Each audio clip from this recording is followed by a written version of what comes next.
हरे कृष्णा।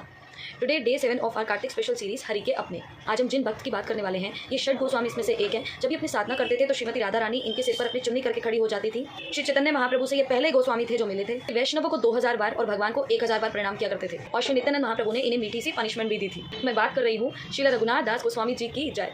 भगवान श्री कृष्ण की गोलोक की लीलाओं में ये रस मंजरी है। श्रील रघुनाथ दास गोस्वामी जी का जन्म वेस्ट बंगाल में एक छोटे से गाँव कृष्णपुर में गोवर्धन मजूमदार जी के घर पर हुआ था। बलराम आचार्य जी जो बहुत ही बड़े स्कॉलर थे, उन्होंने इन्हें बचपन में ही नामाचार्य श्री हरिदास ठाकुर जी से मिलवा दिया था और हरिदास ठाकुर जी ने इन्हें आशीर्वाद भी दिया था। ये मटेरियली और स्पिरिचुअली दोनों लाइफ में परफेक्ट थे। धन की कोई कमी नहीं थी, फिर भी इन्होंने सब कुछ त्याग कर एक वैरागी का जीवन अपनाया। ये 15 साल के थे जब श्री चैतन्य महाप्रभु ने संन्यास ले लिया था और वो शांतिपुर आए हुए थे। तो ये बिना किसी की परवाह किए 15 साल की उम्र में महाप्रभु से मिलने के लिए चले गए। यानी कि षट गोस्वामी में ये सबसे पहले गोस्वामी जो महाप्रभु के दर्शन किए।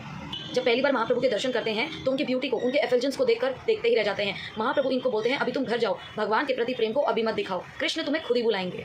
1516 से 1517 के बीच कई बार घर से भागते हैं महाप्रभु से मिलने के लिए। लेकिन इनके माता पिता जो बहुत ज़्यादा रिच फैमिली से हैं, उन्होंने बहुत सारे गार्ड्स को रखा हुआ था जो इनको बार बार पकड़ के ले आते थे, यानी कि महाप्रभु से मिलने नहीं देते थे। श्री चैतन्य महाप्रभु के दर्शन नहीं कर पा रहे थे। इनको पता लगता है एक दिन के पानी हाटी में नित्यानंद महाप्रभु आए हैं। नित्यानंद महाप्रभु का दर्शन करने के लिए जाते हैं तो देखते हैं कि महाप्रभु एक चट्टान पर बैठे हुए हैं। नित्यानंद महाप्रभु में से बहुत ज़्यादा प्रकाश निकल रहा था जिसकी वजह से ये पास में नहीं जा पा रहे थे।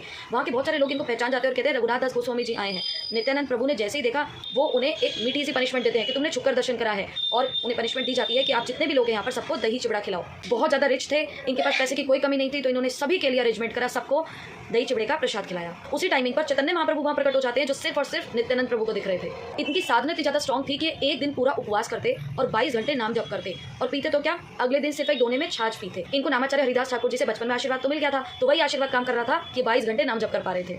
वैष्णवों से मिलते तो उनको 2000 बार प्रणाम करते, भगवान के पास जाते तो उन्हें 1000 बार प्रणाम करते थे। श्रील सनातन गोस्वामी एक बार देखते हैं जब ये अपनी साधना कर रहे थे तो इनके ऊपर इतनी ज़्यादा धूप पड़ी थी कि वहाँ पर श्रीमती राधा रानी प्रकट हो गई। वो अपनी चुन्नी इनके सर पर रखकर खड़ी हो जाती है ताकि इनको साधना में डिस्टर्बेंस ना हो। और एक बारी राधा कुंड पर थे तो वहाँ पर 2 शेर आ जाते हैं और कृष्ण वहाँ प्रकट होकर क्या देखते हैं कि वो शेर इनके पास ना चले जाएं। तो सनातन गोस्वामी जब ये चीज़ें देखते हैं तो उन्हें बहुत बुरा लगता है और वो इनको डांटते भी हैं कि तुम क्या कर रहे हो, तुम भगवान की सेवा कर रहे हो या भगवान से सेवा करवा रहे हो। उसके बाद इन्होंने अपनी भजन कुटीर बनाई और ये भजन कुटीर में नाम जप करने लगे। 1586 में भगवान के नित्य लीलाओं में प्रवेश कर जाते हैं और आज श्री राधा कुंड में इनकी समाधि है। वीडियो अच्छा लगा हो तो हर दिन भक्ति के लिए सब्सक्राइब करें गोलोक किंगडम। हरे कृष्णा। जगत गुरु श्रील प्रभुपाद की जय। रघुनाथ दास गोस्वामी पाद की जय।